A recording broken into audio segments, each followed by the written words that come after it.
Right now, Kenya joined other countries across the world to usher in the new year, albeit with a difference. Our reporter George Maringa has more on how Kenyans chose to celebrate the new year. A few minutes to 9 p.m. at Upper Hill in Nairobi, fireworks lit up the sky ahead of the curfew. The fireworks display ushering in a new year, contrary to the tradition of a countdown before midnight. Christmas lights brightened up gates, a clear indication of a low-key festive season. President Kenyatta, in his speech, asking Kenyans to focus on the positives. I urge every Kenyan to adjust their mindset and to embrace the spirit of renewal and hope. Dawn would finally break, and after the curfew, hundreds of worshippers thronged churches in the coastal city of Mombasa. At the JCC church in Bamburi, elated worshippers thanked God for the close of a year that has had its fair share of challenges while welcoming the new year. Their faces beaming of hope and optimism for 2021. We have kept ourselves alive. God has seen us through and has kept us alive in the whole year. Many are in the hospital right now. Many are wondering, they have lost jobs. Economically, the country has been affected. The coast has always been a destination of choice for thousands of Kenyans who flood the beautiful sandy beaches. However, things are different this time. Only a handful were seen strolling the coastal beaches, contrary to what has been witnessed in the past. Coming back to the capital, the historic Uhuru Park would in the morning be a deserted area. However, in the afternoon, Kenyans from different walks of life started streaming in, though in few numbers than has been witnessed in the past. Children jumped and dived into the pool waters, choosing for a moment to take a break from what has been described as a tumultuous year for the nation. While the young ones chose the fun of swimming in the water, others chose to use these mini boats crossing from end to end of the rivers that snake around the park.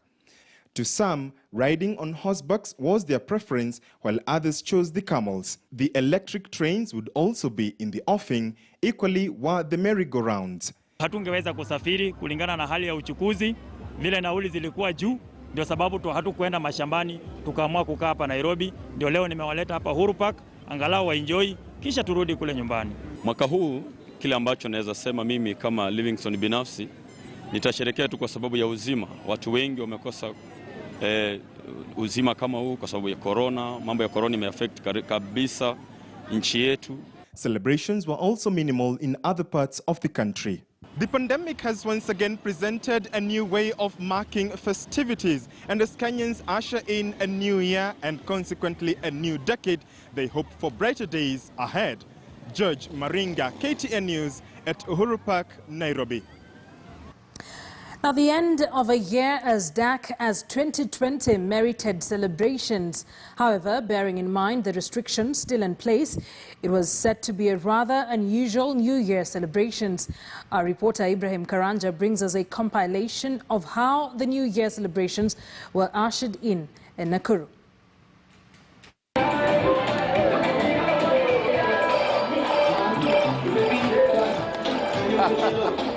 7 p.m. in one of the popular clubs in Nakuru town.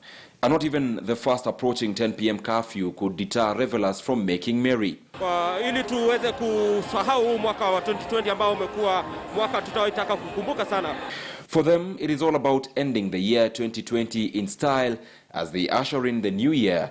In few minutes, they will be required to leave this club. So for now, they decided to weka stress kando.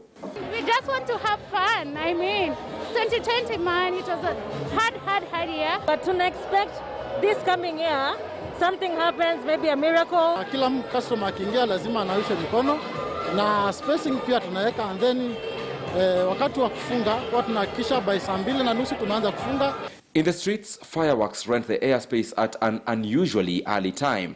By 9 p.m. it was clear that these would be unusual New Year celebrations.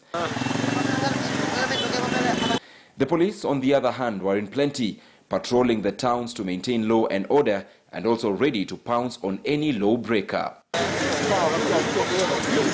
Take this man, for instance. He was arrested in an overloaded matatu, breaching the COVID-19 protocols on social distance.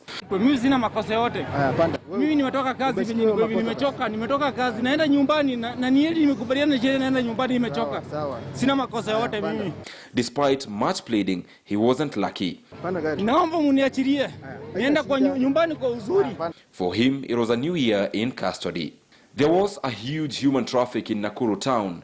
Matatus broke the restrictions of not entering the CBD by the county government, but that wasn't enough help for commuters. This lady had traveled from Murang'a where she attended a funeral, but could simply not get home minutes before the curfew.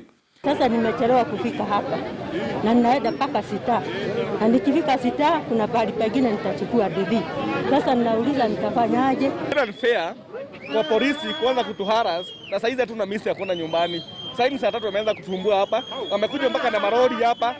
And after clearing the streets of Nakuru by 10 p.m., the parties, the noises, the madness was taken to the estates.